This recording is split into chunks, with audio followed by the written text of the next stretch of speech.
मंदिर तो बहुत सारे हैं, पर विशेष रूप से नैमिषारण्य में कहा जाए कि यही मंदिर है, यही दर्शन करना है, ऐसा नहीं, सब जगह है, बहुत सारे मंदिर है, सब जगह दर्शन करो। मूल रूप से ये पूरा नैमिषारण्य मंदिर है और यहाँ पर ठाकुर जी यहाँ के वृक्ष ही हैं। अभी हमारे नंदू भैया कह रहे कि कल कोई लता नृत्य कर रही थी, क्यों नहीं करेंगे, ठाकुर जी हैं। और ठाकुर जी को कीर्तन होगा, सुंदर ताल बजेगी तो ठाकुर जी तो नाचेंगे। ठाकुर जी की कला है, वो एक हाथ से भी नाच लेते हैं। वो कह रहे हैं कि केवल एक, कभी आप हमारे व्रज के साहित्य को देखेंगे, स्वामी श्री हरदास जी महाराज प्रिया प्रियतम दोनों सामने खड़े हैं, दोनों में होड़ा होड़ी हो रही है कि कौन बढ़िया नृत्य करेगा। तो श्री प्रिया जी अपने चरणन से नृत्य कर रही हैं, हाथ नहीं हिला रही, केवल चरण हिला रही। इतने में ठाकुर जी आए, बोले कि मैं दोनों हाथ नहीं, केवल एक हाथ से नाच के दिखाऊंगा। तो ठाकुर जी एक हाथ से ऐसी भाव भंगिमा बना रहे हैं, तो ऐसा क्या कि एक भुजा से ठाकुर जी नृत्य कर रहे हो, सोचें पूरा हिल जाऊंगा तो डर के मारे भाग नहीं जाए कि हुआ आगो, इसलिए एक भुजा से ठाकुर जी अपना नृत्य प्रस्तुत कर रहे हैं। यहाँ का अरण्य ही परमात्मा है, ये अरण्य नारायण है। बोलो अरण्य नारायण भगवान की। अरण्य किसको कहते हैं, जंगल को, जंगल को ही अरण्य कहते हैं। इधर देखो, यहां देखो, वहां नहीं देखो, इधर देखो। एक बड़ी मधुर कथा है, मैं सुनाता हूं। एक तो आजकल ऐसा है कि हम कोई भी नई लीला कथा कुछ सुना देते हैं, वो इतनी ज्यादा सब सुन लेते हैं कि फिर कथा में हमको लगती है सुनी भैया, इसको क्या सुनाएं दोबारा। हमको आप लोगों ने ऐसा बांध दिया, हमको हर दिन पढ़ना पड़ता कुछ नया सुनाए, क्योंकि पूर्व की सुनी ली होगी। श्रीनाथ जी के मन में आई कि मैं वो चोरी करूंगा, फिर से चोरी करूंगा।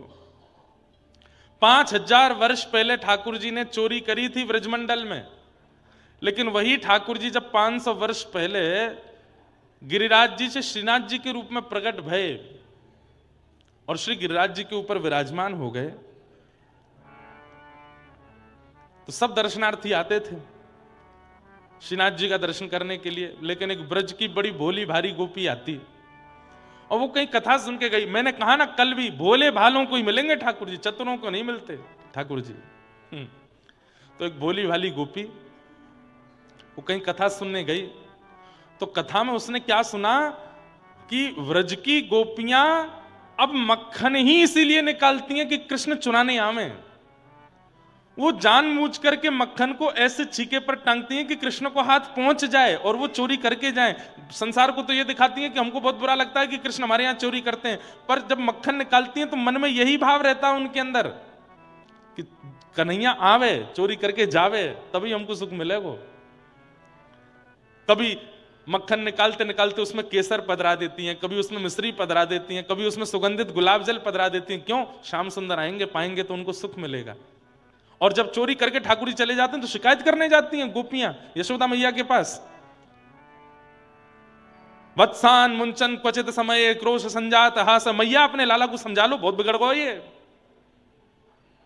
यशोदा मैया के सामने जाके इतनी क्रूर बन जाती हैं और घर लौट करके जब आती हैं तो एक दूसरे से कहती आती हैं, अच्छा लगो ना। श्याम सुंदर को बुलाई करके जब यशोदा डांट रही, कैसा छोटा सा कितना मधुर लग रहा, कल के और बढ़िया बारो मक्खन निकालेंगी और ऐसी जगह धरेंगी कि खिड़की से सुगंधी चली जाए। अरे सुगंधी नहीं जाए तो ये बानर आदि देख करके जाके कृष्ण को संकेत कर दें कि वहां बहुत बढ़िया बारो मक्खन निकलो है लाला, वहीं चलेंगे चोरी करवे। ये गोपियां जानबूझ करके मक्खन निकालती हैं और ऐसी जगह रखती हैं कि ठाकुर जी चोरी करें, क्योंकि इनकी इच्छा है। अब यही कथा एक गोपी सुन रही थी, भोली भारी गोपी। उसने सुना कि गोपियां मक्खन इसलिए निकाल करके छीके पर रखती हैं कि श्याम सुंदर आवेंगे और चोरी करेंगे। आज उस गोपी के मन में आया 500 साल पहले इसी कलिकाल में, उसने आज तक तो मक्खन बिलोया था, दही बिलोई थी पति परिवार के लिए, लेकिन आज पहली बार बिलो रही है श्रीनाथ जी के लिए। और बिलोते बिलोते मन में भाव आ रहा है, ऐसा मधुर मक्खन है श्याम सुंदर, कभी मेरे यहां भी आके पाए के जाओ।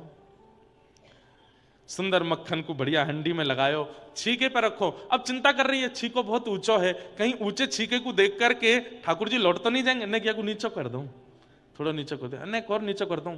एक डंडा लेके आई, वहीं पास में धर दियो, मन करेगा तो यहीं फोड़ के खा लेंगे। आसपास कुछ ऐसी सामग्री रखी कि कहीं भागने की इच्छा करेंगे तो कोई सामग्री गिरेगी तो आवाज आएगी तो मुझको पता चल जाएगी कि आए थे। सब व्यवस्था ऐसी करी है कि श्याम सुंदर आम है। 1 दिन 2 दिन 3 दिन 4 दिन 10 दिन निकल गए, ठाकुर जी नहीं आए।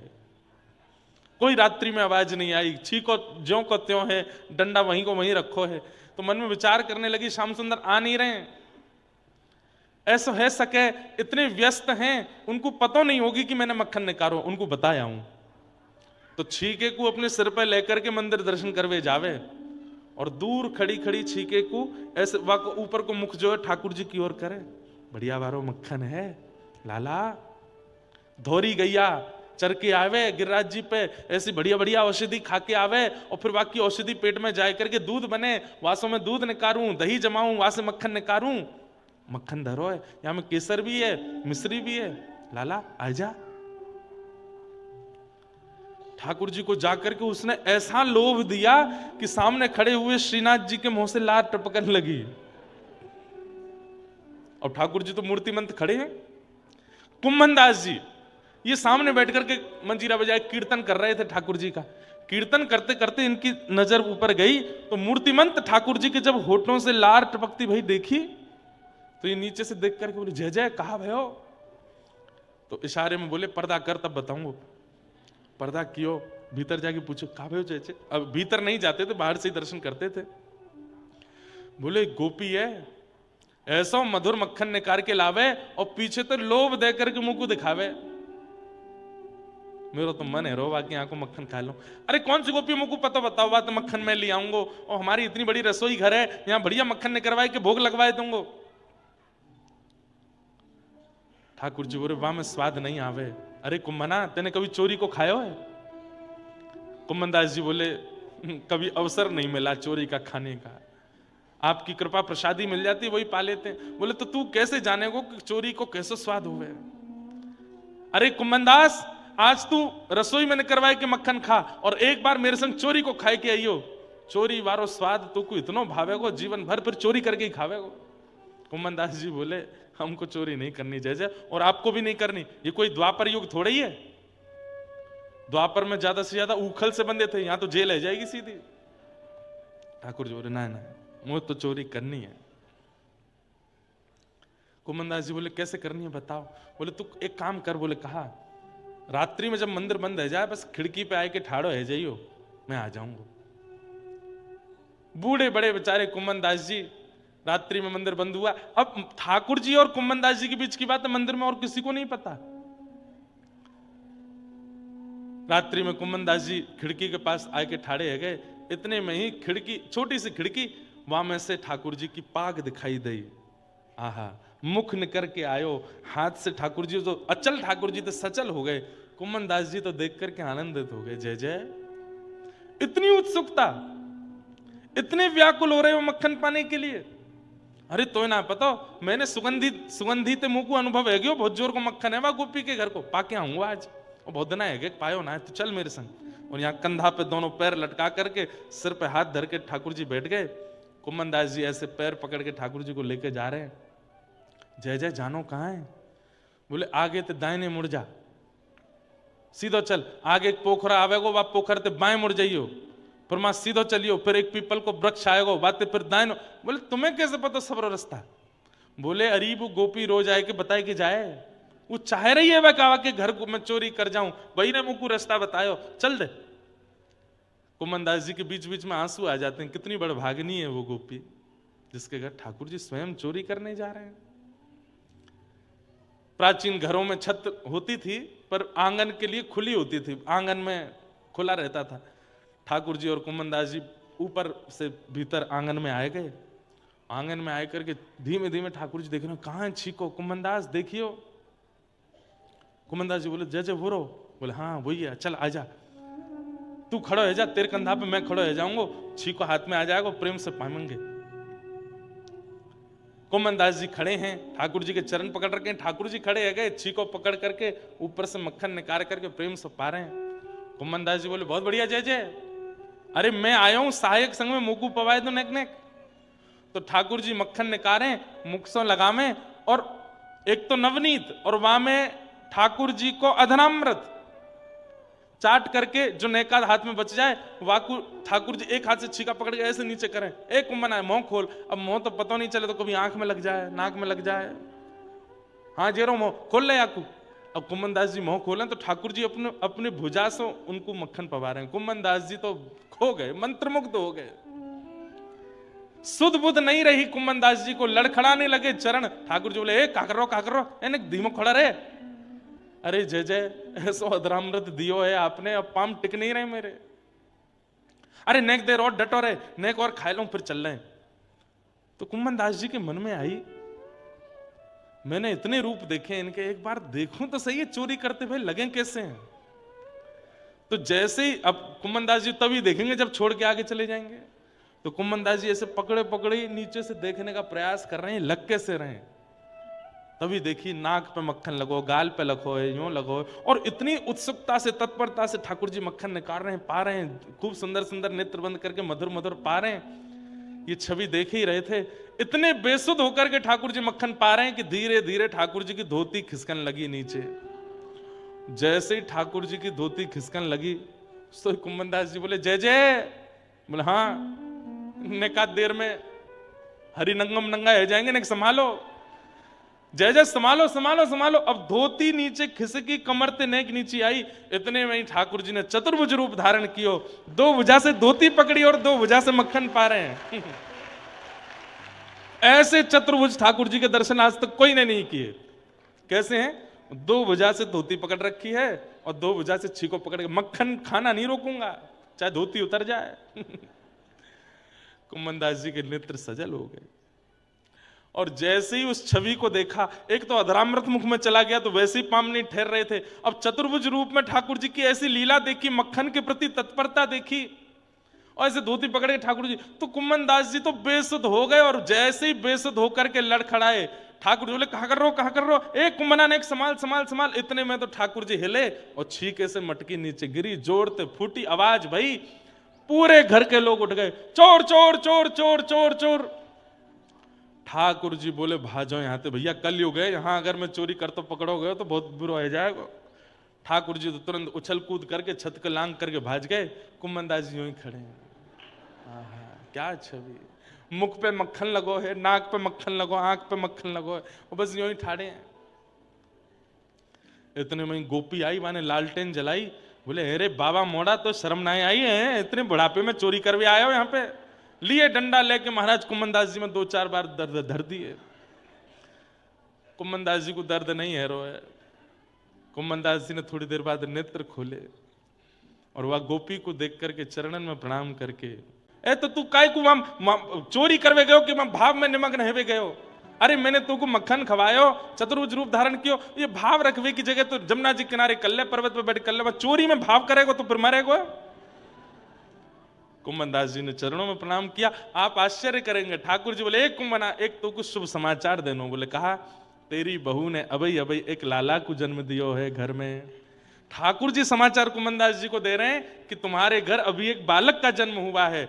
बिना बालक का मुख देखे ही चतुर्भुज श्री कुम्मन दास जी ने अपने उस पुत्र का नाम चतुर्भुज दास रखा। पैसों के लिए नहीं आए ठाकुर जी। ये चोरी, ऐसी चोरी वैकुंठ में कर पाएंगे ठाकुर जी? वाके लिया तो ब्रज में ही आना पड़ेगा, वाके लिया तो वृंदावन ही आना पड़ेगा। इसलिए ठाकुर जी आए। परोपकार पुण्याय, दूसरे की सहायता करना, इससे बड़ा कोई पुण्य नहीं हो सकता। और अपने लिए जो चीज बुरी लगती है वो किसी के साथ करना, इससे बड़ा कोई पाप नहीं। इन दो बातों का ध्यान रखो। स्व अवतार प्रयोजनम, भगवान के इतने भिन्न भिन्न अवतारों का प्रयोजन क्या, बार बार रूप बदल के क्यों आते हैं? ठाकुर जी अपनी व्यापकता सिद्ध कर रहे हैं। वो केवल पक्षधर नहीं है, केवल मानव बनकर के मानवों के पक्षधर नहीं है। ठाकुर जी कह रहे हैं, जड़ चेतन सबका मैं स्वामी हूं।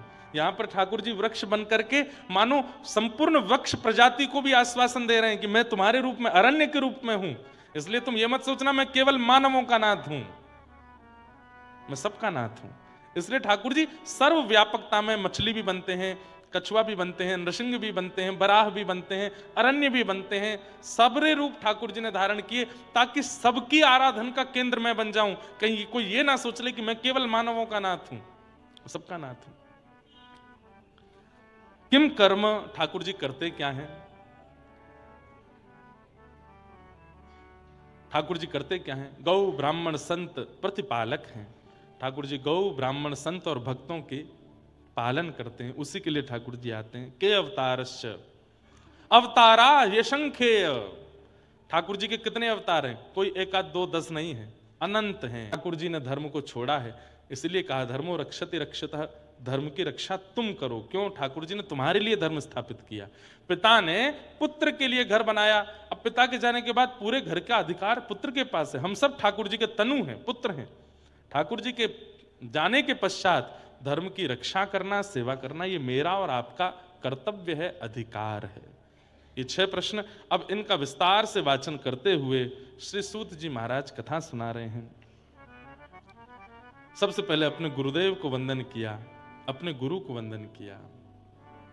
गुरु कौन है? श्री सुखदेव जी महाराज। यम प्रव्रजन्तमनुपेतमपेत कृत्यम द्वैपायनो विरह कातरया जुहाव पुत्रेति तन्मयतया तर्वोऽभिनेदु तम सर्वभूत हृदयं मुनिमानतोऽस्मि। बोलो श्री सुखदेव जी महाराज की। श्री सूत जी महाराज वे अपने गुरु के रूप में श्री सुखदेव जी को मानते हैं। क्यों? बोले जब शुकाचार्य जी परीक्षित को कथा सुना रहे थे तो सूत जी कहते हैं मैं भी वहां बैठा था और बैठ करके मैंने कथाएं तो बहुत बार सुनी, पर जब से सुखदेव जी के मुख से निर्झरित कथा का मैंने आस्वादन किया तब से मुझे भागवत सार समझ आने लगा। इसलिए भागवत का गुरु मैं उन्हीं को मानता हूं। श्री सुखदेव जी मेरे गुरु। बंधुओं, गुरु शब्द का अर्थ क्या है?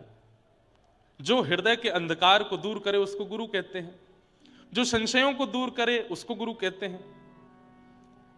अनेक भाव हैं।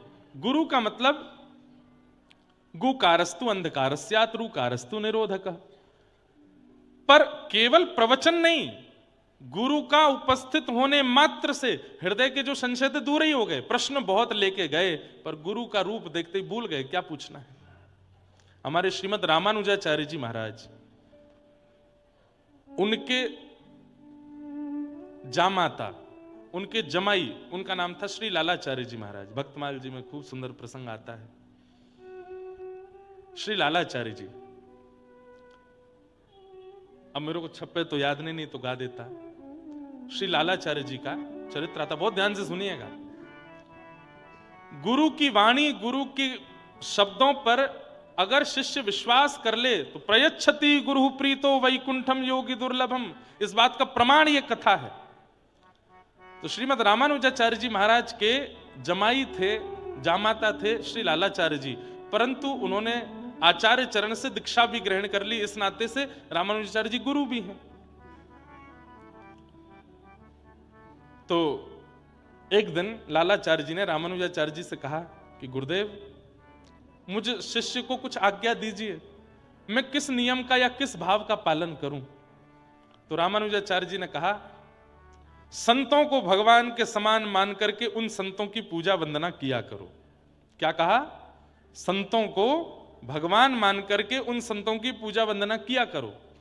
तो श्री लालाचार्य जी नीची नजर करके बैठ गए, संकोच में आ गए। रामानुजाचार्य जी बोले क्या हुआ? बोले मैं झूठ नहीं बोलूंगा, बहुत बड़ी बड़ी बातें आपके सामने नहीं करूंगा, पर क्षमा करें, भगवान भगवान है, संत संत है, मैं संतों को भगवान नहीं मान सकता। तो रामानुजाचार्य जी को यह बात अच्छी लगी। बोले कम से कम कपटी तो नहीं है, झूठ तो नहीं बोलना मेरा। नहीं तो कई शिष्य तो ऐसे होते हैं, गुरुजी कुछ कह दें, हाँ हाँ गुरुजी जो आज्ञा, गुरुजी आपने जो कह दिया सो ठीक है, मन में भाव नहीं है, पर गुरुजी के आगे ऐसे दिखाएंगे कि गुरुजी जो कह दें सो स्वीकार है। पर श्री लालाचार्य जी ने अति दीनता पूर्वक निवेदन करते हुए चरणों में प्रणाम करके कहा, भगवान भगवान है, आपकी बात सत्य है गुरुदेव, मैं उस पर संशय नहीं कर रहा हूं कि संतों को भगवान नहीं मानना। संत भगवान ही होंगे, पर शायद मुझ में दोष है, मैं संतों को भगवान रूप में नहीं देख पाऊंगा, मुझ में दोष है, इसलिए आप कोई और आज्ञा कर दो। तो श्री रामानुजाचार्य जी बोले तो एक काम करो, संतों को भगवान नहीं मान सकते तो संतों को गुरु समान मानो। जो निष्ठा मुझ में है, जो श्रद्धा मुझ में है, जो समर्पण मुझ में है, वो निष्ठा समर्पण वो संतों में रखो। जैसे मेरे घर पर आने पर तुम मचल जाते हो, आनंदित हो जाते हो, चरण धोते हो आदि आदि, जो वैसे ही संतों को भी मेरा ही स्वरूप मान करके, गुरु स्वरूप मान करके आराधन करो। तो लालाचार्य जी सिर खुजाने लगे, थोड़े नीचे नजर करके बैठ गए। बोले क्या हुआ? बोले गुरु गुरु है, मैं एक गुरु को सब रूपों में नहीं देख सकता, ये भी मुझसे नहीं हो पाएगा। मुझे कान पकड़ के मैं क्षमा मांग रहा हूं, आपकी हां में हां बोलना चाहिए मुझे, पर मुझे मेरे मन पर विश्वास नहीं हो रहा है। मेरा मन मेरे गुरु की कांति को किसी और में कैसे देख सकता है? मेरे गुरु आप हैं, मैं सब में कैसे गुरु को देख लूं? भाई प्रियतम एक है, अब यूं कहते हैं सब में प्रियतम देखो, ये तो फिर बहुत अपवाद हो जाएगा इसमें। तो सब में प्रियतम देखने का मतलब तो बहुत गलत हो जाएगा। लेकिन रामानुजाचार्य जी अपने पक्ष में ठीक बात कह रहे हैं कि सबको गुरु जन मानो, पर लालाचार्य जी कह रहे हैं कि मेरे लिए तो आप ही गुरु हैं, मैं सब में कैसे मानूं? तो फिर रामानुजाचार्य जी प्रसन्न होकर के तीसरी बात बोले, तो एक काम करो। बोले क्या? बोले जैसे भाई है, जैसे बड़े भाई हैं, छोटे भाई हैं, मित्र हैं, सखा हैं, संबंधी हैं, घर के संबंधी हैं, उन घर के संबंधियों को आते देख तुम अति प्रसन्न हो जाते हो, ऐसे ही संतों को अपना संबंधी मान करके देखना शुरू करो। लालाचार्य जी बोले जय हो गुरुदेव की जय हो, ये मैं कर सकता हूं। किसी संत को फूफा मान लूंगा, किसी संत को जीजा मान लूंगा, किसी संत को भैया मान लूंगा, किसी कोई छोटे साधु होंगे तो उनको छोटा भाई मान लूंगा, किसी को भतीजा मान लूंगा, किसी को देवता मान लूंगा, ऐसे ऐसे, हाँ ये संबंध मैं कर लूंगा। तो बोले तो फिर यही करो, आज से जितना साधु तुमको दिखे, जितने संत दिखे, जितने महापुरुष दिखे, सब तुम्हारे संबंधी हैं। तो लालाचार्य जी ने इस बात को इतना अमल किया, माथे पर उर्धपुंड और गले में तुलसी माला, केवल ये दो चीजों में से कुछ भी दिख जाए या शिखा दिख जाए तो दूर से ही लालाचार्य जी देख लेते थे, आयु मुझसे ज्यादा है, स्वभाव ऐसा है, ये मेरे कौन है? तो सीधे प्रणाम ही करते, फूफा जी राम राम, कैसे हैं आप? बोले हम तुम्हारे फूफा कब बने? बोले हमारे गुरुदेव की आज्ञा है, सब संतों को संबंधी मानो। घर चलिए, यहां कहां बैठे हैं आप? आपकी बहू ने देखो आज बढ़िया सुंदर पकवान बनाए हैं। उनकी पत्नी भी आचार्य चरण की पुत्री हैं, लालाचार्य जी जैसे पति हैं, तो पत्नी में भी संस्कार बहुत थे। अरे सुनो, बोले हाँ। फूफा जी कहाँ के हो आप? वाराणसी के। वाराणसी वाले फूफा जी आए हैं, कुछ बनाओ। तो वो भी आकर के बड़ा दंडवत कर दिया, अरे फूफा जी बड़ी कृपा करके आए, पधारो विराजो। कभी बड़े भैया आए, कोई दिखे कि कद काठी में बड़े हैं, थोड़े से जो है हठीले स्वभाव के हैं, भैया कितने दिन से आपकी प्रतीक्षा थी, आज मिले। बड़े भैया कहते तुम कौन से हमारे छोटे भैया हो भाई, कहाँ के हो? बोले वो सब बात की बात है, हम आपके संबंधी हैं, आप हमारे बड़े भैया। बहू ने आपके लिए घर पर सुंदर मोहन थार बनाई है, चलिए ना घर पर। घर लाते, प्रसाद पवाते, जितने दिन उनकी रहने की इच्छा होती घर पर रखते, उनको दान दक्षिणा करके जब विदा होते तो रोते, आंखों से आंसुओं से दोनों पति पत्नी रोते और कहते आप अब कब आओगे? रामानुजाचार्य जी इतने प्रसन्न होते थे इस लीला को देख करके, उनके इस भाव को देख करके। देखो कैसी गुरु निष्ठा। मैंने कहा कि संतों को भगवान मानो, तो बोले नहीं मान पाऊंगा। गुरु मानो, नहीं मान पाऊंगा। मैंने कहा संबंधी मानो, तो ऐसा संबंध निभा रहे हैं जैसे वास्तविक पारिवारिक संबंध निभाया जाता है, सबको अपना संबंधी मानते। हाँ, एक बार उनकी पत्नी कावेरी नदी में जल भरने के लिए अपनी सब सहेलियों के साथ में गई थी। अच्छा, जब आप लोग गुरु आज्ञा मान करके भक्ति पथ पर चलने लगते हैं तो कई लोग आपका मजाक भी उड़ाने लगते हैं। अब रोज तिलक लगाओ और किसी दिन तिलक नहीं लग पाए तो घर के लोग छेड़ेंगे, अरे भक्तानी आज तिलक नहीं लगा सिर पे, क्यों नहीं लगा? लगा लो। तुम्हारी वो कहाँ है लकड़ी वाली माला, पहने आओ उसको गले में, दिखे नहीं रही। मजाक भी बनाने लगते हैं कई लोग। नगर में कोई वृंदावन से आ जाए, ओहो तुम्हारे वृंदावन वाले आए हैं, सुनने नहीं जाओगे कथा, ये सुनने मिलने नहीं जाओगे उनसे? ऐसे लोग, कई लोग मजाक भी करने लगते हैं। तो इतने में ही कावेरी जी में एक शव बहता हुआ जा रहा था और वो शव, मृतक शव तैरता है पानी के ऊपर, उस शव के गले में कंठी माला थी। तो संग में जो सहेलियां गई थी उन्होंने कही अरे घूंघट कर ले। बोले क्यों? देख तेरे जेठ बहते हुए जा रहे हैं। जेठ क्यों कह दिया? क्योंकि गले में कंठी माला है। तू और तेरे पति तिलक और माला देख करके अपना संबंधी मानते हो ना, देख ये शव बहता हुआ जा रहा है, हो सकता है तेरे जेठ हो। पत्नी ने मजाक में नहीं लिया, दौड़ी दौड़ी गई और अपने पतिदेव से जाके कहा आज अनर्थ हो गया। बोले क्या हो गया? बोले कावेरी जी में कंठी माला गले में धारण किए, और सब सहेलियां कह रही थी कि जेठ तो नहीं है, वो जा रहे हैं, छप्पे निकला है। आहा। 4 दिग्गज महंत, उनके विषय में ये सब भाव कहे। पहले सुना दें कथा, फिर उसके बाद छप्पे कहेंगे। तो कहा, क्या बता रहा था मैं? हाँ, तो शब बहता हुआ गया, तो पत्नी ने जाके श्री लालाचार्य जी से कहा।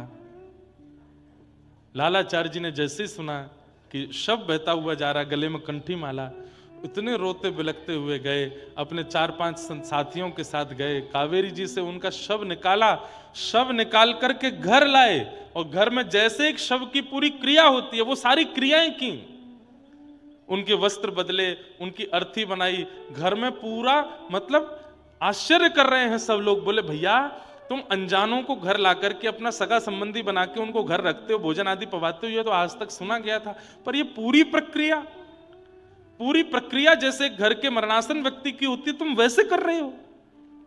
गुरु आज्ञा हुई है कि वैष्णवों को अपना संबंधी मानो, तो संबंधी गया है तो पूरी प्रक्रिया होगी, पिंडदान आदि जो होना चाहिए वो किया, अर्थी बना करके वैसे ही रुदन कर रहे हैं, बार बार चरणों से लिपट लिपट के रो रहे हैं कि भैया आप क्यों चले गए, श्री ठाकुर जी कृपा करें, आपको चरणों में वास दें। कीर्तन करने लगे, नेत्रों से अविरल अश्रुधार कर रही है, मेरे भैया चले गए।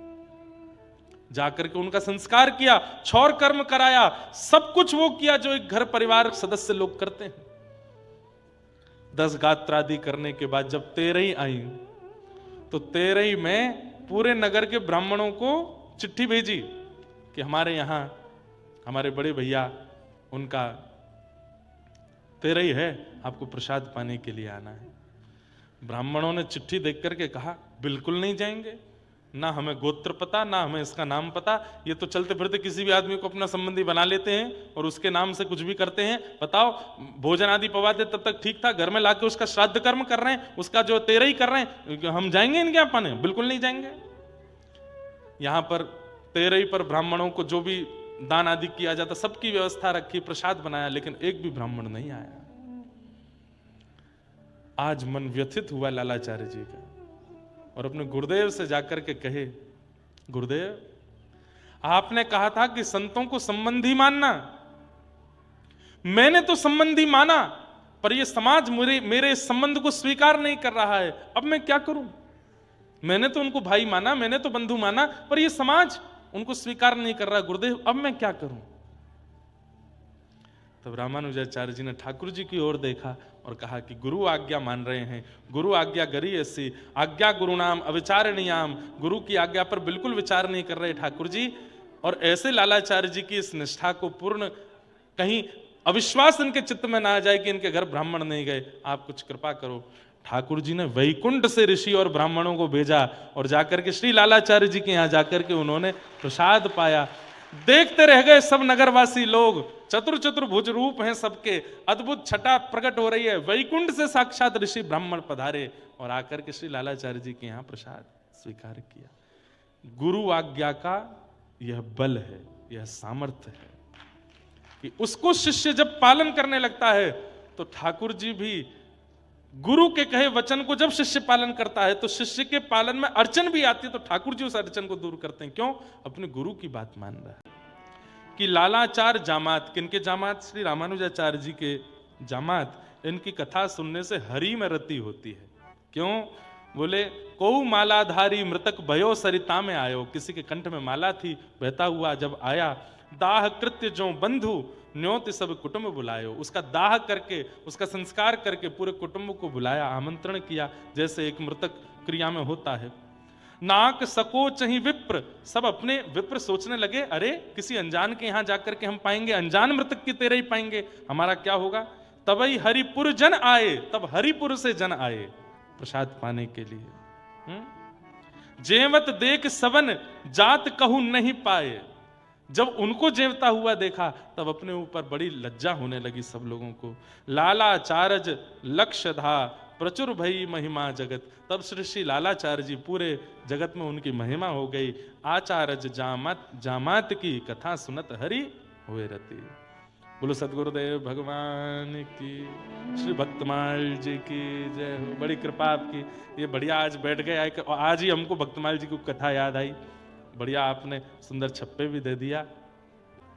बंधुओं, ठाकुर जी के मन में भाव आता है कि मैं प्रत्यक्ष जाकर के इसको राह दिखाना चाहता हूं, लेकिन कहीं मैं प्रत्यक्ष गया तो राह देखना तो भूल, संभलना तो दूर, सुधरना तो दूर, ये मेरे दर्शन करके केवल और केवल मुक्ति की कामना मांगेगा।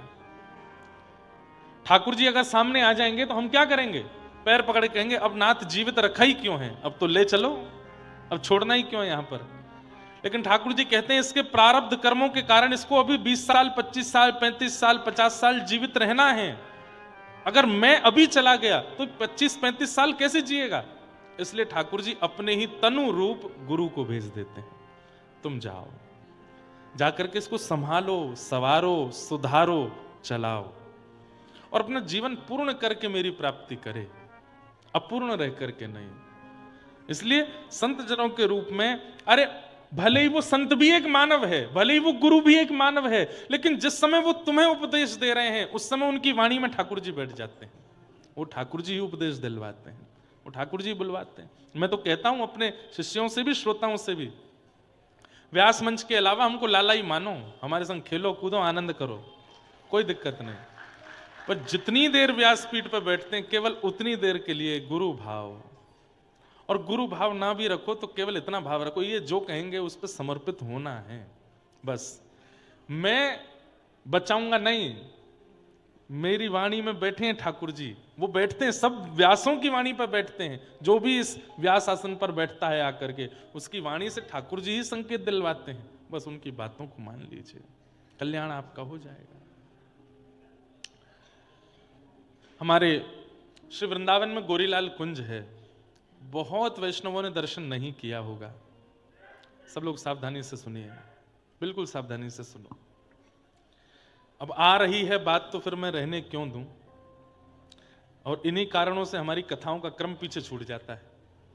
बीच बीच में ऐसे भाव आते हैं, पर मुझे लगता है कि वो भाव पुष्ट होना चाहिए ना आपके चित्त में, तभी आगे के विषय पे जाएं। हमारे वृंदावन में गोरीलाल कुंज है, हरिदासी परंपरा का स्थान है, अत्यंत गोपनीय और गुप्त है, हर कोई नहीं पहुंच पाता वहां पे, लेकिन जो पहुंचे वहीं के होके रह गए, इतना अद्भुत स्थान है। वहां के आचार्य चरण हुए श्री नरहर देव जी महाराज, और श्री नरहर देव जी के शिष्य हुए श्री रसिक देव जी। कौन हुए? श्री रसिक देव जी। तो गुरु कैसे परीक्षा लेते हैं अपने शिष्य की, ये कथा सुनो। तो श्री रसिक देव जी, इसके प्रति गुरुदेव का बड़ा आत्मीय भाव होने लगा। वहां गोरीलाल जी हैं। अब ये भी एक अद्भुत कथा है कि वहां जो ठाकुर जी हैं, जैसे युगल सरकार है ना, ठाकुर जी और प्रिया जी, वहां ठाकुर जी जो हैं, जो ऐसे खड़े हैं वो प्रिया जी हैं, और ऐसे जो खड़े हैं वो ठाकुर जी हैं। मतलब इसीलिए, क्योंकि लाल तो सांवले हैं, पर वहां गोरी जो है वो लाला बन के खड़ी है, इसीलिए ठाकुर जी का नाम है गोरीलाल कुंज, इसलिए स्थान का नाम गोरीलाल कुंज है। वहां ठाकुर जी जो हैं वो प्रिया जी हैं, और प्रिया जी जो हैं वो ठाकुर जी हैं, विपरीत श्रृंगार में खड़े हैं, अद्भुत दर्शन है। तो वहां के आचार्य हुए श्री नरहर देव जी, उनके शिष्य थे श्री रसिक देव जी। तो एक बार गुरुदेव के मन में आया कि रसिक देव जी की परीक्षा ली जाए। रसिक देव जी अत्यंत गुरु प्रति निष्ठा, मतलब ये बात कह दें तो कोई अतिशयोक्ति नहीं, ठाकुर जी को बाद में प्रणाम, पहले गुरु जी को प्रणाम, ऐसे श्री रसिक देव जी। तो एक बार गुरुदेव के मन में आया कि रसिक देव की परीक्षा लेकर के पूरे शिष्यों को बताया जाए कि ये कैसा शिष्य है। क्या परीक्षा ली? अपने एक दूसरे शिष्य को बुला करके कहा, तुम जबरदस्ती रसिक देव पर झूठे आरोप लगा करके हमसे शिकायत करो उसकी। तो कहने लगे, गुरुदेव ऐसा क्यों कर रहे हैं? बोले, हमने जितना कहा बस उतना करो, रसिक देव पर झूठा आरोप लगा करके उसकी आके हमसे निंदा करो, शिकायत करो। ठीक है, गुरु आज्ञा मान ली बेचारे उस बालक ने, और आकर के रसिक देव जी सामने बैठे थे, और गुरुदेव से आके, देखिए गुरुदेव, आप इसको समझा लीजिए। और ये बहुत ज्यादा विचित्र हो गए कि कभी हमारा लोटा फेंक देते हैं, कभी हमारे वस्त्रों पर रज फेंक देते हैं, कभी हमारे ऐसा करते हैं, फाड़ देते हैं वस्त्र, बहुत उधम मचाते हैं, बहुत हमारे साथ अत्याचार अनाचार करते हैं। गुरुदेव ने कहा, रसिकदेव तुमने ऐसा किया नहीं उन्होंने, लेकिन गुरुदेव के आगे अपनी ना बोलने में भी उनको संकोच हो रहा है। नीचे नजर करके बैठ गए, कुछ नहीं बोले। बोले तुम इतने उद्दंड हो, हमको ये नहीं पता था। अच्छा, सब शिष्य जानते थे कि गुरुजी इनसे बहुत प्रेम करते हैं, छोटी सी बात है, थोड़ा डांट देंगे। और गुरुदेव ने क्या कहा, ये उद्दंडता हम बिल्कुल स्वीकार नहीं करेंगे। रसिकदेव इसी समय अपना बोरिया बिस्तर बांधो, आश्रम छोड़ के चले जाओ। तो रसिकदेव जी ने एक बार नजर उठा के गुरुदेव की ओर देखा, कहना चाहते हैं कि मैंने नहीं किया कुछ भी, लेकिन अब गुरु आज्ञा पहले ही हो गई कि आश्रम छोड़ के जाओ। उस गुरु भाई की ओर देखा, वो गुरु भाई भी आश्चर्य में आ गया। बोले गुरुजी ने कहा था कि आरोप लगाना पर इतना बड़ा दंड देंगे, ये गुरुजी ने मुझे भी नहीं बताया था। वो चरणों में गिर गया, गुरुदेव गुरुदेव गुरुदेव, रसिकदेव जी ने कुछ नहीं किया, आप ऐसा मत, तुम चुप रहो बिल्कुल, रसिकदेव निकलो जाओ। रसिकदेव जी के प्राण बसते हैं अपने गुरु में, और गुरु ने कह दिया आश्रम छोड़ के चले जाओ। तुरंत क्षण भर नहीं लगाया, गुरुदेव को प्रणाम किया, ठाकुर जी को प्रणाम किया, आश्रम से अपने 2-4 सामग्री जो थी वो ले करके निकल गए। सबके सामने से तो ऐसे निकले कि गुरु आज्ञा है, लेकिन आश्रम से बाहर जाते इतना रोए, इतना रोए, इतना रोए, आश्रम की दहली को पकड़ पकड़ करके रोए। सब शिष्य गुरु भाई देखते रहे, रोते रहे। गुरु जी से कहे, गुरु जी आप इतने निष्ठुर कैसे हो सकते हैं, आप तो बहुत प्रेम करते थे इनसे। बोले मुझे मत समझाओ, और तुम सबकी भी बारी आएगी, चुपचाप बैठो अपना काम करो, और रसिकदेव तुम जाओ। निकाल दिया आश्रम से। यमुना तट पर जाकर के प्राण गुरुदेव, जीवन गुरुदेव कहकर के यमुना जी में इतना रोते थे, इतना रोते थे। आप कहोगे 2-4 दिन का गुस्सा रहा होगा, ना, 1 वर्ष निकल गया। और रसिकदेव जी वहीं यमुना जी पे हैं। 2-4 महीने व्यतीत हुए, इतने व्याकुल हो गए, और गुरुदेव ने ये और कह दिया था आश्रम से निकल जाओ और जीवन में मेरे सामने कभी आना नहीं। तो कभी दर्शन करने भी नहीं जाते, एकांत में बैठे रहते वहीं। लेकिन गुरु भाई आते थे मिलने के लिए। तो एक गुरु भाई से कहा, मुझे गुरु जी की बहुत याद आती है, मुझे गुरुदेव का बहुत स्मरण होता है, मैंने कब से उनके चरण नहीं छुए, मैंने अपने जीवन का आधा समय गुरुदेव के चरणों में व्यतीत किया, पता नहीं कौन सा अपराध मुझसे बना जो चरणों से मुझे दूर कर दिया। गुरु भाई एक काम करोगे? बोले क्या? गुरुदेव को पता ना चले। गुरुदेव स्नान करने के बाद अपने पूर्व वस्त्रों को जो छोड़ देते हैं स्नान घर में, उसको धोने की सेवा किसके पास है? बोले कि मैं ही करता हूं। बोले तुम बस गुरुदेव के सामने तो दिखाना तुम धोने ले जा रहे हो, पर मुझे जमुना जी पे लाके मुझे दे देना, मैं धोऊं, और धो करके तय बना करके शाम को दे दिया करूंगा, गुरुदेव को नहीं बताना मैं सेवा कर रहा हूं। ठीक है। गुरुदेव के जो वस्त्र होते थे, गीले वस्त्रों को वो गुरु भाई दे जाते, और रसिकदेव जी उन वस्त्रों को ही प्रणाम करते, और उन वस्त्रों को ही निचोड़ करके उससे थोड़ा जल लेकर के पी लेते। मेरे गुरुदेव की चरणामृति है। उनको धो करके पोंछ करके उनमें इत्र लगाते, बढ़िया सुखाते, एक एक वस्त्र की सरवट को दूर करते, इतने अद्भुत ढंग से उनको लगाते। वस्त्रों के ऊपर का भाग, नीचे का भाग, इधर ऊपर का उपरना आदि सबको सजा करके गुरु स्वरूप मान के दंडवत प्रणाम करते। यही मेरे गुरु हैं। कैसी निष्ठा! 1 दिन, 2 दिन, 10 दिन, 15 दिन, 20 दिन जब बीते, गुरुजी बोले, ए सुनो चेलाराम इधर आओ, ये वस्त्र तुम ही धोते रोज? तो घबरा गए। जी गुरुजी, जी गुरुजी। हो नहीं सकता। इतनी निष्ठा और इतनी पवित्रता से या तो व्यक्ति धन लेकर के सेवा करता है, या फिर किसी के वियोग में सेवा करता है। व्यक्ति या तो धन लेकर के निष्ठा प्रकट करता है कि भाई मुझे इतना धन मिला है तो मुझे ये कार्य पूरा करना ही है, या किसी वस्तु की प्राप्ति के वियोग में हो, वो वस्तु ना मिल रही हो तो तत्पर होकर के निष्ठा प्रकट कर पाता है। तुम तो यहीं रहते हो, रोज तुम्हारे वस्त्रों से इतनी अद्भुत सुगंधी और इतनी लगता नहीं है कि तुम धोते हो, तुम्हें सौगंध है। कौन धोता है वस्त्र? सत्य बताओ। चरणों में गिर गए, गुरुदेव क्षमा कर दीजिए ना, गुरु, बड़े गुरु भाई रसिकदेव जी को। बोले उसका नाम क्यों ले रहे हो, वो धोता है क्या? बोले मैं ही रोज वस्त्र उनको दे देता हूं, वो धो करके स्वच्छ करके शाम को वो गुरु सेवा मांग रहे थे। गुरु जी आप नाराज नहीं होना, आपसे चरणों में प्रार्थना, उनसे कुछ मत कहिएगा गुरुदेव, मेरा अपराध है, मुझे निकाल दीजिए आश्रम से, पर आप उनको बुला लीजिए वापस। गुरुदेव ने कहा तू नहीं, वही है, वही वही जानबूझ करके तेरे को कह करके मेरे वस्त्र मंगवाता होगा। सुन, उस रसिक देव को जाकर के बोल दे। बोले क्या? मेरी आज्ञा है, वृंदावन छोड़ दे, वृंदावन से बाहर निकल जाए। गुरु शिष्य जो था वो मन में सोचने लगा मेरे प्राण निकल जाएं अब। गुरुदेव आप इतने निष्ठुर क्यों होते जा रहे हैं? आश्रम से निकाल दिया, ये कम नहीं है क्या? बोले तर्क करता है, वितर्क करता है गुरुदेव के आगे। मैंने आज्ञा कर दी, जाकर के उसको बोल दो। आज वो गुरु भाई आए, रसिक देव जी उत्सुक बैठे थे, वस्त्र आवेंगे, उनको चरणामृत लूंगा और वस्त्र धो करके संभालूंगा। गुरु भाई आए, आकर के लिपट के रोने लगे। बोले क्या हुआ गुरु भाई, तुम रो क्यों रहे हो? गुरुदेव स्वस्थ तो है ना, आश्रम में सब मंगल में है ना, हमारे गोरीलाल जी प्रेम से तुम रो क्यों रहे हो, क्या बात है? गुरुदेव की आज्ञा है, उन्हें पता चल गया कि तुम वस्त्र धोते हो, इसलिए क्रोध में आकर के आज्ञा दी है कि इसी वक्त वृंदावन का त्याग कर दो।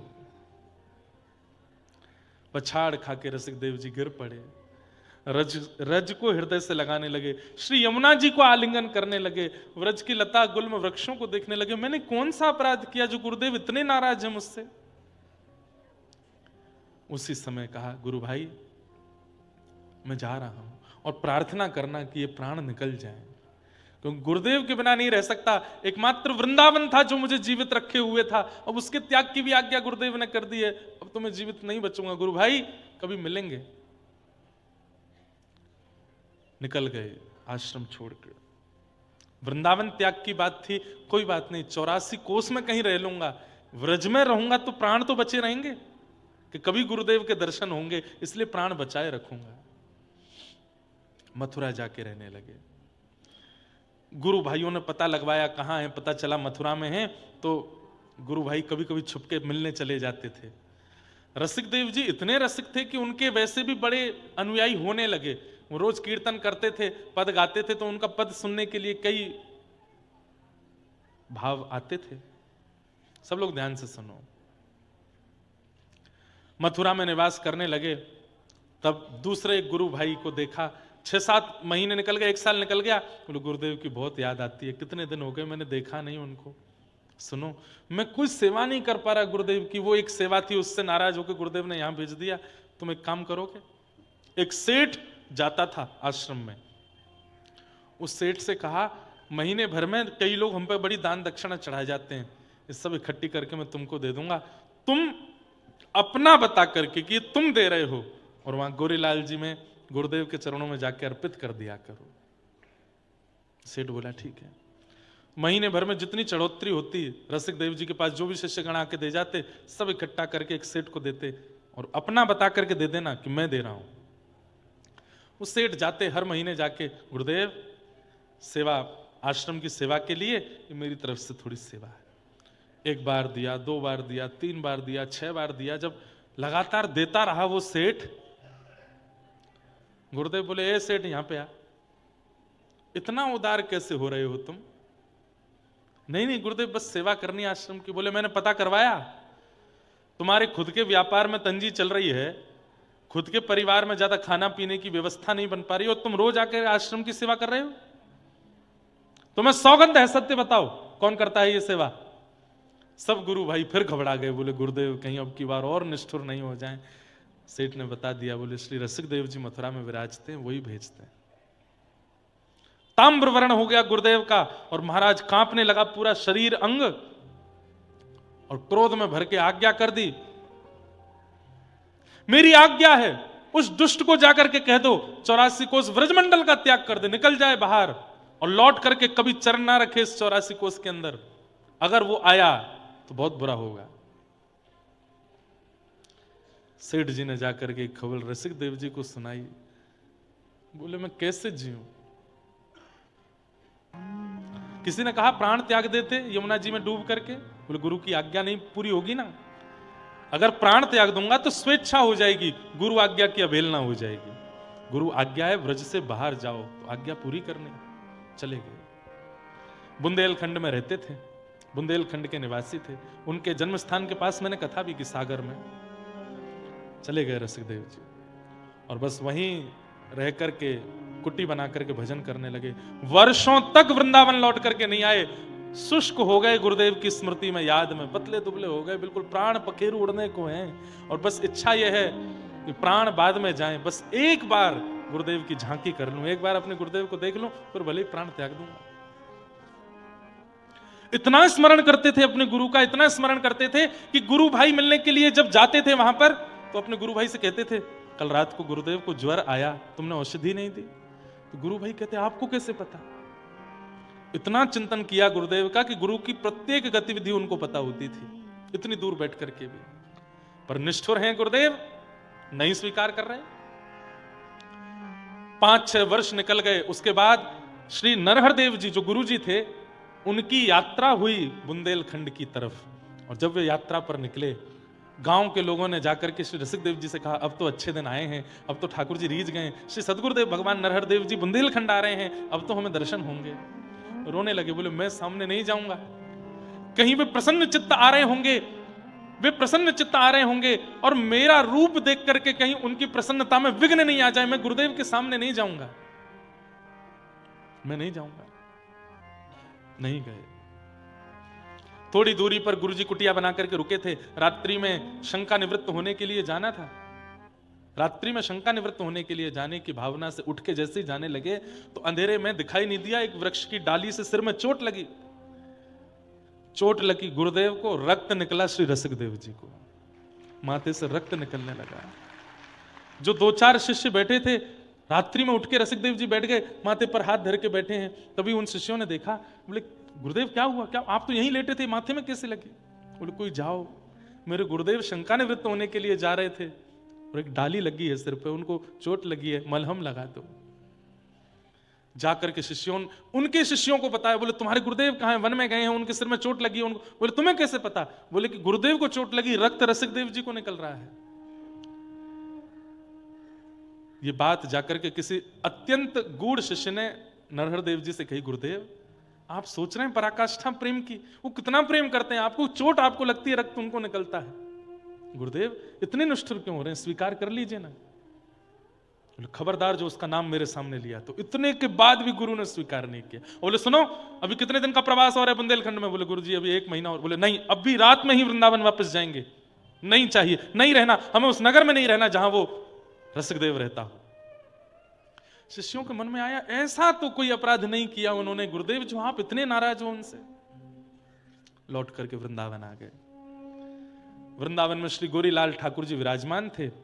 गुरुदेव आकर के जैसी सेवा में अंदर गए तो क्या देखा, बाहर सब शिष्यगण रो रहे हैं। रोज गुरुदेव से कहते हैं रसिकदेव जी को स्वीकार कर लो, लेकिन गुरुजी नहीं मानते। आज जब ठाकुर जी की सेवा में गए तो क्या देखा, ठाकुर जी के नेत्रों में अश्रुबिंद है। ताली नहीं बजाओ, सुनो। कहा ठाकुर जी से, जय जय, आप रुदन कर रहे हैं, मेरे प्रियालाल सरकार, कोई सेवा में अपराध बना, आपके शयन में कोई दिक्कत हुई, कोई प्रसादी में दिक्कत हुई, आप रुदन क्यों कर रहे हैं नाथ, आपके नेत्रों में अश्रु क्यों हैं? ठाकुर जी प्रकट हो गए। वो प्रकट होकर के बोले, क्यों इतने निष्ठुर हो रहे हैं आप भी जानते हैं हृदय से कि रसिकदेव कितना योग्य है, आप भी जानते हैं कि वो कितना प्रेमी है, कितना भक्त है, फिर इतनी परीक्षाएं क्यों? आप उसको स्वीकार क्यों नहीं करते? ये सुनते ही नरहरदेव जी नृत्य करने लगे, रोने लगे, हृदय पर हाथ धर के बोले, मैं यही प्रतीक्षा कर रहा था, सबने कहा स्वीकार करो, पर जिस दिन मेरे नाथ कहेंगे स्वीकार करो उस दिन करूंगा। मैं इसी की प्रतीक्षा कर रहा था कि सबको पता चल गया है कि रसिकदेव कितना प्रेमी है, पर मैं प्रतीक्षा कर रहा था जिस दिन मेरे प्रिया प्रियतम स्वीकार करके कहेंगे और मुझसे कहेंगे कि उसको स्वीकार करो, उस दिन मेरे मन में भाव आएगा, हाँ अब प्रियालाल ने भी स्वीकार कर लिया, अब मैं रसिकदेव। जो इतने 6-7 वर्षों से इतने निष्ठुर गुरुदेव थे, आज सारी निष्ठुरता दूर बाहर आए, रोने लगे, अरे कोई दौड़ के जाओ, मेरे रसिकदेव को लेकर के आओ, हो गया बहुत दिन, 6 साल आडंबर किया, 6 साल नाटक किया क्रोध करने का, अब नहीं, इस पूरे क्रोध के पीछे कारण एक ही था कि मेरे प्रियालाल उसको स्वीकार करने, और आज इन्होंने स्वीकार कर लिया, अब मेरा रसिकदेव, उसको बुला के लाओ। किसी ने जाकर के बुंदेलखंड में खबर दी और कहा, श्री गुरुदेव बुला रहे हैं, आपको याद कर रहे हैं। सुनते ही श्री रसिक देव जी की स्थिति, मेरे प्राण निकलना जाए, वृंदावन तक जीवित रख लो मुझे बस। मैं सुनकर के मेरे कान तरस गए कि मेरे गुरुदेव मुझे बुला रहे हैं। रथ आए, हाथी आए, घोड़े आए, पर पैदल चल रहे हैं वृंदावन की ओर। मेरे गुरुदेव बुला रहे हैं। लौट करके आए और जैसे ही गोरीलाल कुंज में आए, श्री नरहर देव जी ने हृदय से लगा लिया। कितनी देर तक दोनों गुरु शिष्य एक दूसरे को हृदय से लगा के रोते रहे, किसी को समय का भान नहीं पड़ा। सुबह से रात्रि हो गई, बार बार देखते हैं, फिर हृदय से लगाते हैं। अरे मेरे रसिक देव, तुझे ज्यादा पीड़ा तो नहीं हुई ना, तुझे कष्ट तो नहीं हुआ ना? आज तेरे इस निष्ठा से, तेरे इस भाव से प्रसन्न होकर मैं तुझे कुछ देना चाहता हूं। क्या? अब से गोरीलाल तुम्हारे हैं, अब से ये प्रिया प्रियतम तुम्हारे हैं, अब इनकी सेवा तुम करोगे।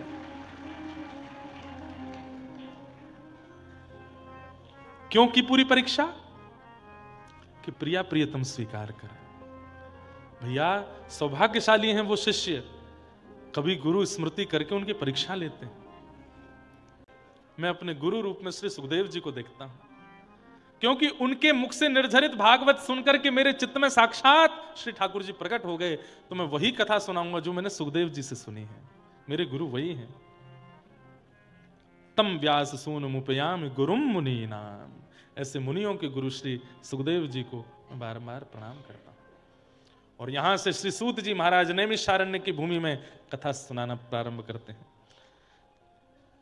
धर्मस्वनिष्ठितः पुंसाम मतो धर्मस्वनिष्ठितः पुंसाम विश्वक्सेन कथासु यः नोत्पादय दधिरतिं श्रम एव हि केवलम।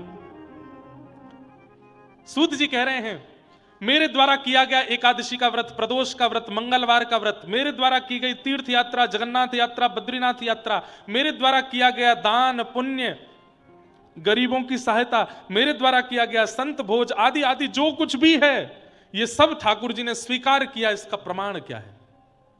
मैंने तो किया, पर मेरे ठाकुर ने उसको स्वीकार किया, इसका प्रमाण क्या है? मैं अपने जीवन की इतनी एकादशियों के व्रत कर चुका हूं, पर ठाकुर जी उन एकादशियों से प्रसन्न हैं, इसका प्रमाण क्या है? मैंने शंकर जी पर इतने बिल्वपत्र चढ़ाए हैं, इतने सोमवार के व्रत किए हैं, पर शंकर जी ने वो स्वीकार किए, इसका प्रमाण क्या है? तब सूत जी कहते हैं, इसका एक ही प्रमाण है, सत्संग में जाकर के उस सत्संग को सुनते सुनते उसी में ही मन लगना। ये इस बात का प्रमाण है कि ठाकुर जी आपकी निष्ठा से, सेवा से और आपके द्वारा किए गए क्रमों को स्वीकार कर रहे हैं, इसीलिए कथा में मन लग रहा है। कथा में जाकर के बार बार घड़ी देख रहे हैं, कितने बज गए? 11:15 हो गए। अभी तो 12 बजने में 10 मिनट हैं, 15 मिनट हैं। समझो कि आपके द्वारा की गई एकादशी, मंगलवार, प्रदोष सब व्यर्थ हैं। आपके द्वारा किए गए सारे तीर्थ यात्रा आदि सब बेकार हैं। आपके द्वारा के श्रम एवं ही केवलम, स्पष्ट कह रहे हैं, आप जो कुछ भी कर रहे हो भगवत प्राप्ति के लिए, अगर उस क्रिया के बाद भी कथा में रति नहीं हो रही है, तो आपके द्वारा की गई वो क्रिया केवल और केवल एक प्रयास है, श्रम है। ठाकुर जी उसको स्वीकार नहीं कर रहे हैं। बुरा नहीं मानना, कान पकड़ के क्षमा मांगते हुए बोलूं, इतनी रस भरी कथा चल रही फिर भी सो गए, इसका मतलब ठाकुर जी ने आपके व्रत नियम स्वीकार नहीं किए। मैं नहीं कह रहा हूं, इसी नैमिषारण्य में सूत जी कह रहे हैं इस बात को।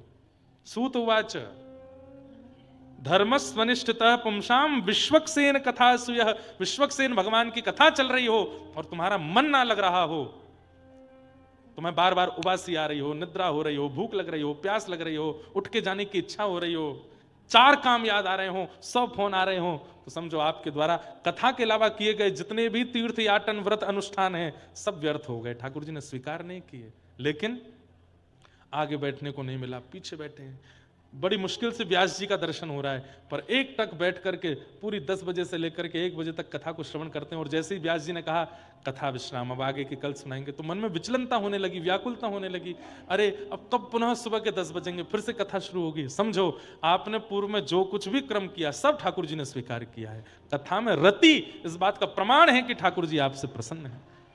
इस बात का एक और प्रमाण सुनिए। रावण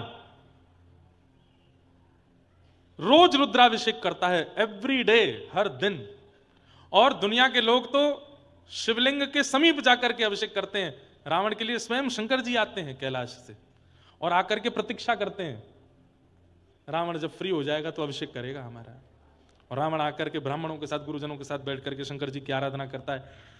कभी कभी ब्राह्मण विप्रजन बैठ करके रावण को समझाने का प्रयास करते हैं, रावण शास्त्रों में इस बात मुझे मत समझाइए, आपका काम अभिषेक कराना है, कराइए, दक्षिणा लीजिए, जाइए।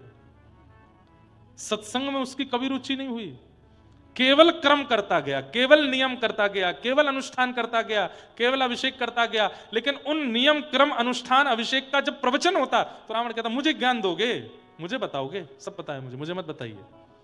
परिणाम आज तक रावण का पुतला फूका जाता है दशहरा मैदान में। क्या उसके इतने पुण्य भी नहीं थे कि कम से कम चलो 2-4 साल तक जला लिया होगा? कितने साल हो गए आज रावण को धराधाम से गए हुए, ठाकुर जी ने उसका वध किया, कितने साल हो गए, आज तक बेचारे का पुतला जलाते हैं। क्यों? ठाकुर जी प्रसन्न नहीं थे। ठाकुर जी ने एक भी उसके आराधन को, उसके भाव को, किसी को भी स्वीकार नहीं किया। क्यों? सत्संग में रुचि नहीं। और वहीं आप रुक्मणी जी को देखो, ब्राह्मण देवता सुदेव ब्राह्मण जाकर के पत्र पढ़ा रहे हैं ठाकुर जी को। एक कन्या ने पत्र भेजा ठाकुर जी आपके लिए। ठाकुर जी बोले बहुत पत्र आते हैं हमारे पास, क्या लिखा है पत्र में? बोले श्रुत्वा गुणान भुवन सुंदर शृण्वतां ते निर्विश्य कर्ण विवरई हरतोंगतापम। कन्या कह रही है कि उसने आपको कभी देखा नहीं है, केवल आपकी कथाएं सुनी है। इतने में तो ठाकुर जी दुल्हा बन गए, बोले तुरंत बैठो रथ में चलेंगे, इसी से ब्याह करेंगे। आगे 6 श्लोक और सुन लीजिए। बोले सुनाते हैं ना रास्ता में, हमने तो पक्का मान लिया इसी से ब्याह करना है। तो सुदेव ब्राह्मण ने कहा, बोले नाथ बिना जाने, बिना पहचाने, बिना रूप शकल देखे, बिना परिवार जाने आप ब्याह करने को इतने तैयार? बोले मुझे स्वीकार करने के लिए जो गुण चाहिए वो मुझे दिख गया। श्रुत्वा गुणान भुवन सुंदर शृण्वतां ते। ये कन्या कह रही है कि ये मेरी कथा सुनती है, कथा सुनती है। अब इसके बाद भले ही इसमें एक भी लक्षण नहीं हो, हम इसको पत्नी रूप में स्वीकार कर लेंगे, क्योंकि कथा सुनने में रुचि है। अरे नवदा भक्ति की प्रथम भक्ति क्या है? श्रवणम कीर्तनम विष्णु स्मरणम पाद सेवनम अर्चनम वंदनम दास्यम सख्य आत्मनिवेदनम। श्रवण।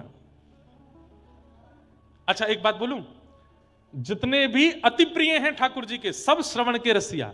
प्रभु चरित्र सुनवे को रसिया, राम लखन सीता मन बसिया।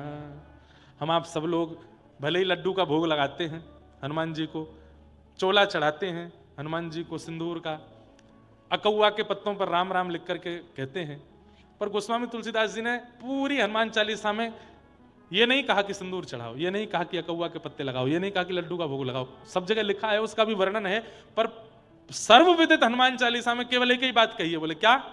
प्रभु चरित्र सुनवे को रसिया। हनुमान जी को सबसे प्रिय क्या? बोले प्रभु चरित्र प्रिय है। हम वो ही नहीं सुनाते हनुमान जी को, बाकी सब करे आते हैं। इसीलिए अति प्राण से भी प्रिय हैं श्री हनुमान जी महाराज। रुक्मणी जी पत्नी है ठाकुर जी की, क्यों? कथा श्रवण में रुचि है। तो ये सत्संग प्रवाह, ये कथा का प्रवाह, ये सामान्य स्थिति नहीं है। यहां पर बैठ करके आप पैरामीटर से नाप सकते हो। कथा में गिनती किया करो कितनी उबासी आई, 1 आई, 2 आई, 4 आई, 5 आई, 15 आई, यूं समझ लियो इतने 1000 किलोमीटर दूर हो अभी ठाकुर जी से और पूरी कथा सोते ही सोते निकारी है तो फिर क्या ही कहना महाराज। अभी बहुत जन्म लगेंगे ठाकुर जी से मिलने में। लेकिन कथा श्रवण में यदि रुचि है, कथा श्रवण में बस उत्सुकता आती। अरे कहां तक है? श्रीमद् भागवत कहती हैं, श्रीमद् भागवते महामुनि कृते किंबा परैरीश्वर सद्यो हृदय वरुध्यते त्रिकृत भी शुश्रूष भी तत्क्षणात्। कथा सुनी नहीं है, कानपुर में रहते हैं, लखनपुरी लखनऊ में रहते हैं, लेकिन किसी ने संदेशा भेजा, फोन करके कहा अरे नैमिषारण्य चलोगे? बोले क्यों, क्या है? इंद्रेश जी आ रहे हैं कथा सुनाने। बस तभी से मन में विचलनता होने लगा, अरे कथा हो रही है, कथा सुनना है। माता जी से परमिशन, हम चले जाएं कथा सुनने, पिताजी से कह रहे हैं चले जाएं, पति से कह रहे हैं चले जाएं, पत्नी से कह रहे हैं चले जाएं, सब मना कर रहे हैं, तो व्याकुलता हो रही है कैसे कथा सुने। लाइव सुन रहे हैं तो बंद कर दे रहे हैं, नहीं सुननी लाइव, वहीं जाके सुननी है। उसी क्षण आपके चित्त में ठाकुर जी प्रकट हो जाते हैं। सुनने की इच्छा मात्र से ठाकुर जी चित्त में प्रकट हो जाते हैं। सुनने से क्या होगा ये तो बहुत दूर की बात है, इच्छा मात्र ठाकुर जी को प्रकट कर देती है। तो भैया सुनिए, आप में भले ही और कोई सेवा का लक्षण नहीं है और कोई गुण नहीं है, ना अनुष्ठान कर पाते हैं, ना तीर्थ जा पाते हैं, ना तिलक लगा पाते हैं, ना एकादशी कर पाते हैं, पर कथा सुनने में बहुत आनंद आता है। बस इसमें ही रहो, इसी से ही सब हो जाएगा। ठाकुर जी कहते हैं बाकी सब लक्षण करने में बहुत लोगों को आसानी लगती, पर कथा सुनना बड़ा भारी पड़ता है लोगों को। पर तुमको कथा सुनने में रुचि आ रही है, तो इसका मतलब है ठाकुर जी आपसे प्रसन्न है, राजी है, और वो राजी रहे, बस और क्या चाहिए। इस प्रकार सूत जी महाराज कथा श्रवण करा रहे हैं। आगे भगवान के अवतारों का विषय, भागवत जी के प्राकट्य का विषय सुनाया, और श्री वेदव्यास जी महाराज ने किस प्रकार भागवत जी की रचना की सब विषय बताए। महाभारत के प्रसंग में परीक्षित को श्राप कैसे लगा, संपूर्ण कथा सुनाई। कुंती स्तुति, भीष्म पितामह की स्तुति आदि सब मैंने विषय बहुत बार विस्तार से कहे, इसलिए इनको केवल स्पर्श करते हुए। और श्री परीक्षित जी को 7 दिन में मरने का श्राप लगा। सुखदेव जी आए और परीक्षित ने चरणों में प्रणाम करते हुए निवेदन किया, हे नाथ कृपा करके मुझे ये बताइए, अतः पृच्छामि संसिद्धिं योगिनां परमं गुरुं पुरुषस्य यत् कार्यं म्रियमाणस्य सर्वथा। जिसके जीवन के केवल 7 दिन बचे हैं, उसको अपनी मुक्ति के लिए क्या करना चाहिए, कृपा करके मुझे ये बताओ। श्री सुखदेव जी महाराज बोले, इसका उत्तर तो हम कल सुबह 10 बजे से बताएंगे। श्री सुखदेव जी महाराज व्यास मंच पर आसीन हो गए हैं, और अब परीक्षित के शंका का समाधान करना यहाँ से प्रारंभ कर रहे हैं। ये सब विषय हम लोग कल 10 बजे से श्रवण करेंगे।